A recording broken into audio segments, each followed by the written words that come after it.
이재명이 지금 한 20년 통치한다. 그러면 아마 엄청난 성과를 거둘 겁니다. 이재명 한 사람에게 저 무수한 혐의가 덕지덕지 붙어 있다는 사실 자체가 불법 무도한 법망 정치, 법률 독재, 검찰의 무자비한 독재 국가라는 사실을 증명한다고 난 생각합니다. 그 보수 진영에 있는 사람들은 이재명이가 아예 관심이 없습니다. 그냥 악당일 뿐이죠. 악마입니다. 그러니까 문재인 때 문재인을 위해서 봉사한 사람이기 때문에 민주당은 폭로하기 어려운 겁니다. 그래서 윤석열은 비교적 폭로가 안 되고 살아남은 거죠.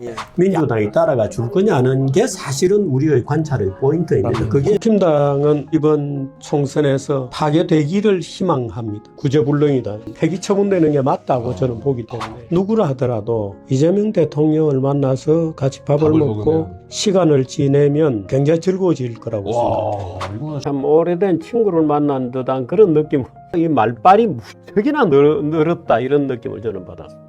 아마 앞으로 토론회 이런 데 나가면 당할 자가 없을 것 같은데요. 이 사람 지금 정치에 완전히 물이 올랐구나 이런 느낌을 받았습니다. 요즘 보수는 이렇게 주장합니다. 이승만 대통령, 박정희 대통령 이런 분들의 장기 독재는 정당하다. 그럼 이재명 대통령이 장기 독재를 하면 그건 정당 안 하나? 이재명 대통령이 예를 들어서 헌법을 고쳐서 중임제 또는 3년임도 가능하다. 그렇게 해서 3년임을 하기 시작했다. 그거는 정당화 안 됩니까? 어떤 성과를 거둬올릴지 모르는데 독재는 독재였기 때문에 성취를 올릴 수가 있습니다. 독재자가 독재가 없었다면 그 성취를 이룰 수 있겠느냐? 거의 불가능합니다. 예를 들어서 박정희 대통령을 지금 같은 시스템 속에 우리나라 정치 시스템 속에 갖다 놓고 정치를 하라. 아마 못할 겁니다. 어떻게 하겠어요? 조금 뭐 해보려고 하면 야당이 발 잡고 여당 안에서도 말이 많고 어떻게 하겠어요? 군사 쿠데타를 통해서 틀어주었기 때문에 강제적인 탄압화 또 어느 정도 가능한 거예요. 또 그게 가능한 사회적 여건이 만들어져 있기 때문에 6.25 전쟁이라고 하는 엄청난 사회적 여건이 만들어져 있었기 때문에 박정희 대통령은 그 토대 위에서 말하자면 열차를 달리게 할 수 있었던 거예요.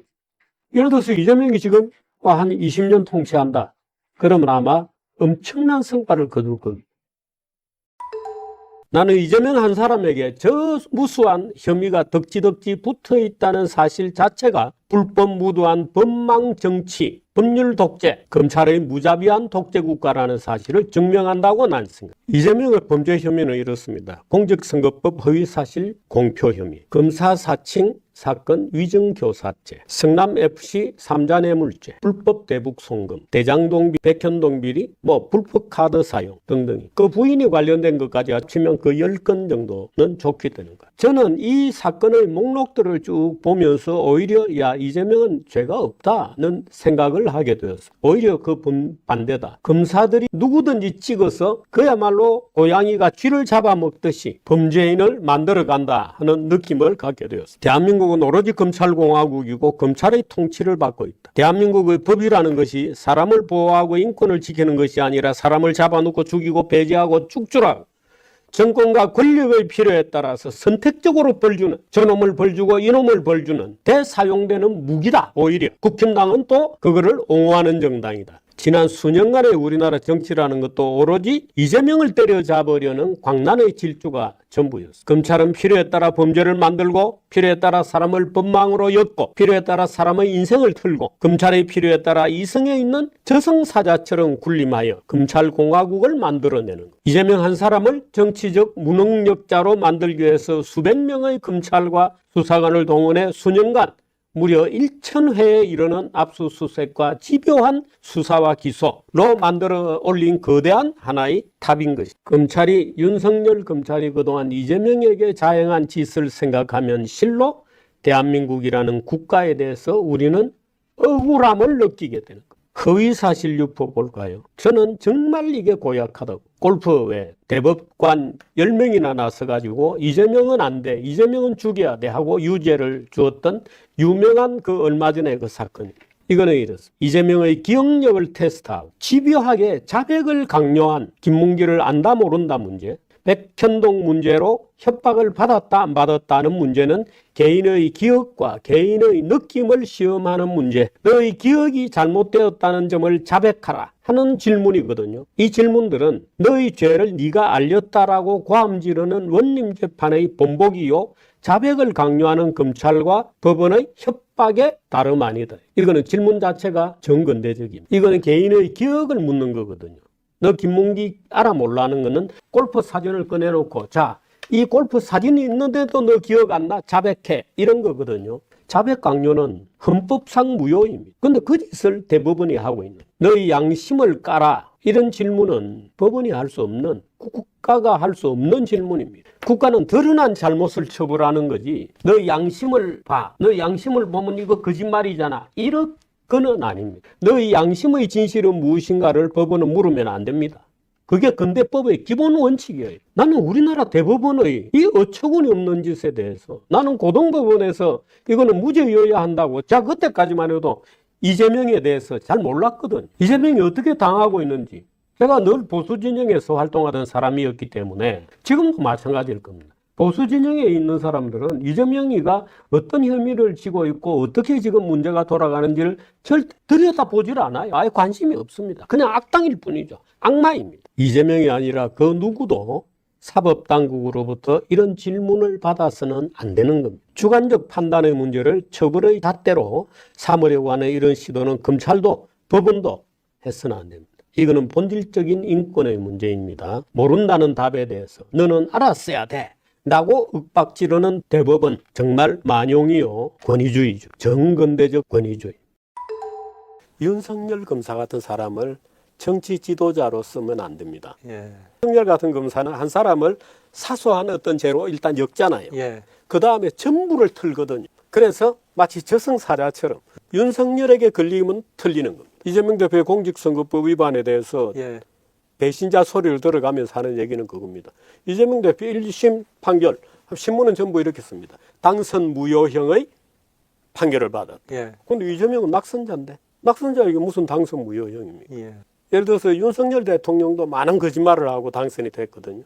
김건희 관련된 거짓말, 그 장모에 대한 거짓말, 뭐 많은 거짓말입니다. 사실 국힘당이 아니고 민주당 후보였다면 아마 윤석열의 거짓말은 국힘당에 의해서 엄청나게 폭로가 되었겠죠.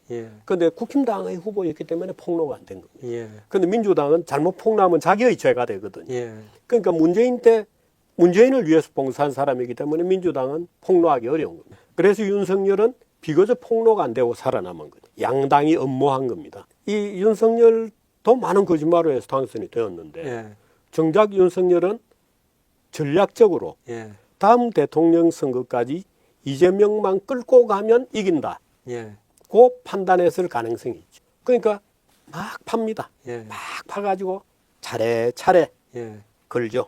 그렇게 해서 5년 내내 이재명을 소위 리갈 문제로 거물을 쳐서 올가매는 겁니다. 지금 이 대표는 거기에 걸려 있는 거죠. 그러면서 이 검찰은 대한민국 안에 잘못 건드렸다가는 검찰의 검사가 누군가라도 내 뒤를 팔 거다 하는 공포를 갖고 있거든. 그러니까 아무도 손 못 대는 거죠. 그러면서 검찰이 이상비대해져 왔는데 그 정점에 말하자면 윤석열 같은 스타일의 사람이 있는 겁니다. 왜냐하면 검사라는 직업 자체가 국민들의 자유를 제한해 오는 것을 업으로 하고 있는 사람들입니다. 그러니까 검사라는 검사 출신을 정치인으로 써서는 안 돼요. 이번에 어제 저녁에 처음 만났습니다. 처음 만났는데 뭐 인상이 굉장히 좋아요. 저를 보고 너무 반갑게 해주고 그래서 마치 참 오래된 친구를 만난 듯한 그런 느낌으로 사실 토론을 했습니다. 깜짝 놀랐습니다. 야, 이재명이 굉장히 이런 얘기가 정치인에게는 좀 어색한 얘기입니다만은 그야말로 이 말빨이 무척이나 늘었다 이런 느낌을 저는 받았습니다. 말빨이 굉장히 늘어서 또 답변이고 말을 굉장히 빨리 합니다. 논리 전개가 굉장히 빨라요. 굉장히 긴장된 시간들을 보내면서 축적되고 반복적으로 얘기하고 이런 그 숙련 과정이 굉장히 있었다는 것을 느낄 수 있었습니다. 예상을 못한 질문들도 꽤 있었을 텐데 받아들이는, 그렇다고 그게 나의 고민입니다 뭐 이런 식으로 받아들이는, 아마 앞으로 토론회 이런 데 나가면 당할 자가 없을 것 같은데요. 이 사람 지금 정치에 완전히 물이 올랐구나 이런 느낌을 받았습니다. 참, 그 제가 깜짝 놀랐습니다. 그래서 이재명 대표하고 다음에 이제 정식으로 토론 같은 것을 하게 되면, 그때는 약간 그 전략적으로 고려를 하고, 준비를 하고 이 사람을 만나야 되겠다 이런 느낌이 좀 들었어요.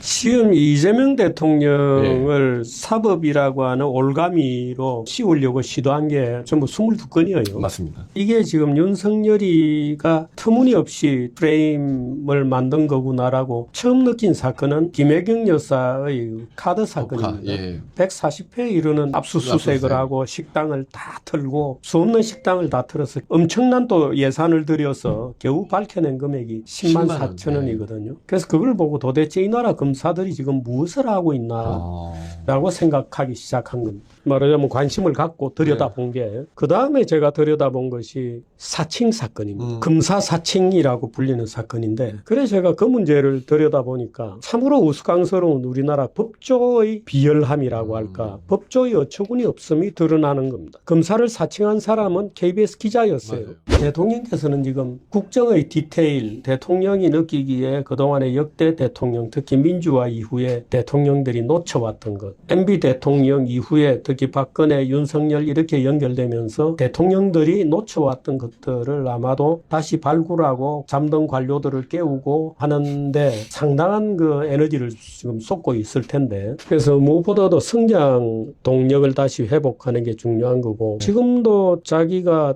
불철주야 성장 동력을 다시 얻기 위해서 뛰는 과정이라고 지금 느끼실 거예요. 네. 근데 그런 측면 외에도 자본의 폭발이라든가 어떤 이 상속 제도라든가 노동시장 제도라든가 하는 것을 들여다보실 필요가 있는데, 그런 시간은 언제쯤 대통령의 타이밍이 올 거냐 하는 이제 궁금증을 남기고 있죠. 근데 대통령께서 요즘은 이 성장 동력에 대해서 종종 얘기를 하시기 때문에 아마 곧 그와 관련된 여러 가지 조치들이 나올 거라고 저는 기대하고 있다.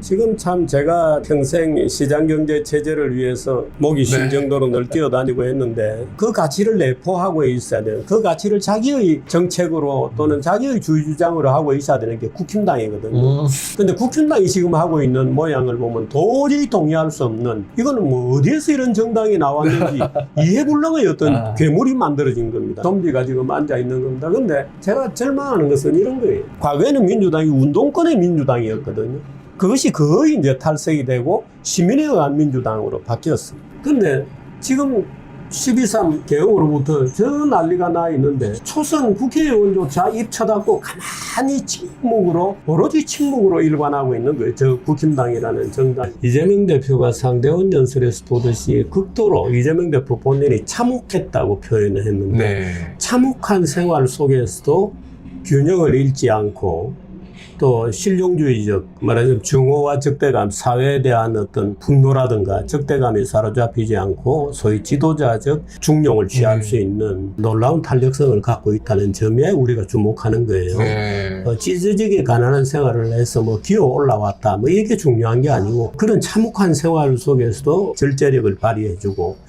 균형을 유지하는 놀라운 어떤 영혼의 탄력성을 갖고 있구나 하는 점에서 내가 이제 주목해서 봤던 거고, 민주당이 어떻게 변해갈 거냐 하는 것이 이재명의 성공을 우리가 볼 수 있느냐 하는 포인트인데, 이재명 대표는 굉장히 유연한 분입니다. 맞습니다. 그런데 반면에 민주당의 전통적인 민주당은 굉장히 도그마적인 민주당이었어요. 왜냐하면 오랜 시간 동안 민주화 투쟁을 해왔기 때문에 양보나 타협은 안 되죠. 그러니까 싸우는 민주당, 투쟁하는 민주당이었어요. 이제 그런 시스템을 오랫동안 유지해왔기 때문에 이재명 대표의 요구하는 유연한 민주당, 말하자면 시간의 어떤 상황에 따라서 적중을 찾아가는 유연성을 발휘해야 하는데 민주당이 따라가 줄 거냐는 게 사실은 우리의 관찰의 포인트입니다.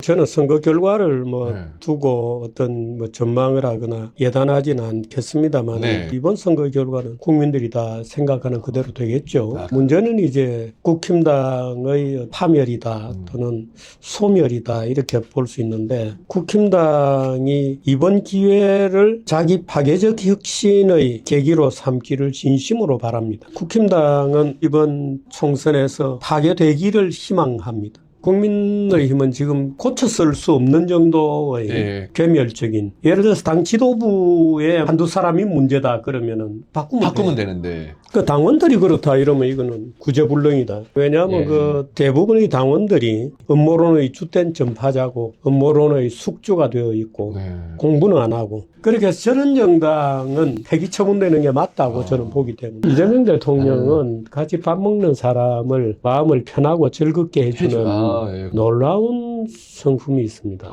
누구라 하더라도 이재명 대통령을 만나서 같이 밥을 먹고 먹으면. 시간을 지내면 굉장히 즐거워질 거라고 생각합니다. 그는 이재명 대통령의 타고난 성품이기도 하고 말하자면 무기를 잡질 않아요. 그 물론 이제 대통령이 굉장한 권위를 가지고 나를 따르라 뭐 이런 식의 리더십을 좋아하는 분들의 입장에서 보면 야 너무 가벼운 거 아니야? 이렇게 느껴질 수도 있죠. 근데 이재명 대통령은 굉장히 좋은 성품, 말하자면 만나는 사람에게 권위나 이런 걸로 밀지 않아. 사람을 편하게 해주고 무장해제시켜주고 무장해제. 즐겁게 해주는 분입니다.